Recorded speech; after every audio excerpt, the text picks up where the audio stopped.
Hello people, welcome to my channel eat well and glow well. ఈ రోజు మనం చేసుకుంటున్న రెసిపీ వంకాయ పచ్చిపులుసు. కావాల్సిన ఇంగ్రీడియంట్స్: వంకాయ, పచ్చిమిర్చి, అల్లం వెల్లిగడ్డ పేస్ట్, జీలకర్ర, ఆవాలు, పసుపు, సాల్ట్, కొత్తిమీర, కరివేపాకు అండ్ చింతపండు పులుసు. కావాల్సినంత చింతపండు నానేసుకొని దాన్ని ముందుగానే మనము పులుసు తీసి పెట్టుకోవాలి. దాని తర్వాత స్టవ్ ఆన్ చేసుకొని ఆనియన్కి కట్ చేసి ఆయిల్ అప్లై చేసుకొని దాంట్లో వెల్లుల్లి పెట్టుకోవాలి. అది అయితే ఆప్షనల్. నేనైతే టేస్ట్ కోసం వెల్లుల్లి అయితే వంకాయలో పెట్టుకున్నాను. అండ్ పచ్చిమిర్చి మన స్పైసీకి సరిపడంత. దాన్ని మొత్తం కూడా గోల్డెన్ కలర్ లోపల కుక్ అయ్యేంత వరకు మనం వంకాయని అండ్ పచ్చిమిర్చిని ఫ్రై చేసుకోవాల్సి ఉంటుంది. ఈ ప్రాసెస్ కూడా మొత్తము స్టవ్ అనేది సిమ్లో పెట్టుకొని కుక్ చేసుకోవాలి. సో మనం ఈవెన్గా కుక్ చేసుకోవాల్సి ఉంటుంది.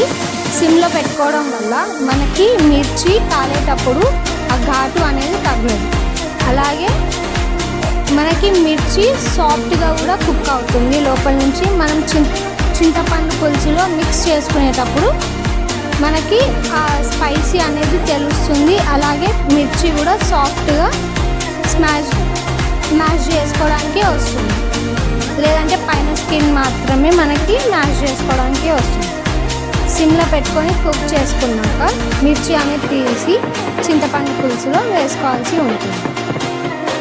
సో మనకి బ్రింజాల్ బాయిల్ కుక్ అవ్వడానికి టైం పడుతుంది కాబట్టి మనం అప్పుడప్పుడు మిడిల్లో స్టవ్ అనేది పెద్దది చేసుకుంటూ ఉండాలి. కుక్ అయ్యే విధానాన్ని బట్టి మనము స్టవ్ని చూసుకుంటూ ఉండాలి. సో బ్రింజాల్ మొత్తం కూడా ఇలా లైట్గా బ్రౌన్ కలర్ వచ్చింది కదా. ఇప్పుడు ఇంకా కుక్ అవ్వాల్సి ఉంది. మనం మిర్చిని తీసి సైడ్కి పెట్టుకుందాం. సో ఖాళీగా మిర్చి మొత్తం కూడా మనం సైడ్కి పెట్టేసుకుందాం. ఇప్పుడు ఉడికిన పచ్చిమిర్చి మొత్తం సైడ్కి తీసి పెట్టుకున్నాం కదా.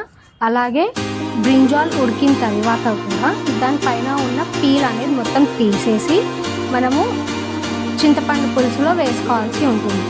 వంకాయ అండ్ పచ్చిమిర్చి ఇది మొత్తం ఈవెన్గా మనము నలిపేసుకోవాల్సి ఉంటుంది. సో మొత్తం మెత్తగా చేసుకున్న తర్వాతకి చాలా సాఫ్ట్గా దాంట్లోకి చేసుకున్న తర్వాత మనకు కావాల్సి వస్తే వాటర్ అనేది వేసుకోవచ్చు. అది వాటర్ అనేది ఆప్షనల్. కొంతమంది వాటర్ యాడ్ చేసుకుంటారు, కొంతమంది పచ్చి పులుసుని గట్టిగా తినేస్తారు. సో మనం నేనైతే వాటర్ యాడ్ చేసుకుంటాను. దీంట్లో సాల్ట్ వేసుకొని టేస్ట్కి సరిపడా సాల్ట్ వేసుకొని మిక్స్ చేసుకోవాలి. సో ప్రాపర్గా మ్యాష్ చేసుకోవాల్సి ఉంటుంది. మ్యాష్ చేసుకుంటున్న తర్వాత దాంట్లోనే అల్లం వెల్లుల్లి పేస్ట్, సాల్ట్ వేసుకొని కూడా మళ్ళీ ఒకసారి మిక్స్ చేసుకోవాల్సి ఉంటుంది. సో దీని తర్వాత మనం తాలింపు అనేది వేసుకోవాలి. స్టవ్ వెలిగించుకొని దానిపైన కడాయి పెట్టుకోండి. కొంచెం ఆయిల్ వేసుకున్న తర్వాత మనము ముందుగా తీసుకున్న జీలకర్ర, ఆవాలు, మెంతులు, అలాగే పసుపు వీటిని కూడా వేసుకొని ఫ్రై చేసుకోండి. తాలింపు మొత్తం ఫ్రై అయిన తర్వాత కొత్తిమీర, కరివేపాకు కూడా మనం ఆయిల్లో వేసుకోవడం వల్ల ఫ్లేవర్ అనేది పెరుగుతుంది. దాని తర్వాత లాస్ట్లో ఇంగువ అనేది మనం యాడ్ చేసుకోవాలి. అది కంప్లీట్లీ ఆప్షనల్. సో తాలింపులో ఇంగువ వేసుకుంటే ఇంకా ఫ్లేవర్ పెరుగుతుంది అని చెప్పేసి నేనైతే తాలింపు వేసుకున్నాను. అది మీ ఇష్టం. సో ఇది మొత్తం కూడా ఫ్రై అయిన తర్వాత కరివేపాకు ఆయిల్లో కంప్లీట్గా ఫ్రై అయితే టేస్ట్ అనేది చాలా బాగుంటుంది. సో అది కంప్లీట్గా ఫ్రై చేసిన తర్వాత ఈ తాలింపుని వేడిగా ఉన్నప్పుడే మనము ఈ వంకాయ పచ్చి పులుసులో యాడ్ చేసుకోవాలి. సో ఇప్పుడు తాలింపు అనేది ఫ్రై అవుతుంది. ఫ్రై అయిన తర్వాత మనకి కరివేపాకు ఆయిల్ మొత్తం క్రిస్పీగా అయిపోయేంత వరకు కూడా మనం ఫ్రై చేసుకోవాల్సి ఉంటుంది. అప్పుడే మనకి అది టేస్ట్ అనేది చాలా మంచిగా వస్తుంది. సో లాస్ట్కి హింగ్ అనేది యాడ్ చేసుకోవాలి, అంటే ఇంగువ యాడ్ చేసుకొని మొత్తం మిక్స్ చేసుకున్న తర్వాత ఇంగువ ఫ్లేవర్ కూడా మనకి తాలింపులో మొత్తం మిక్స్ అవ్వాలి. అప్పుడే దాని ఫ్లేవర్ మనం పులుసులో యాడ్ చేసినాక ఇంకా చాలా బాగుంటుంది.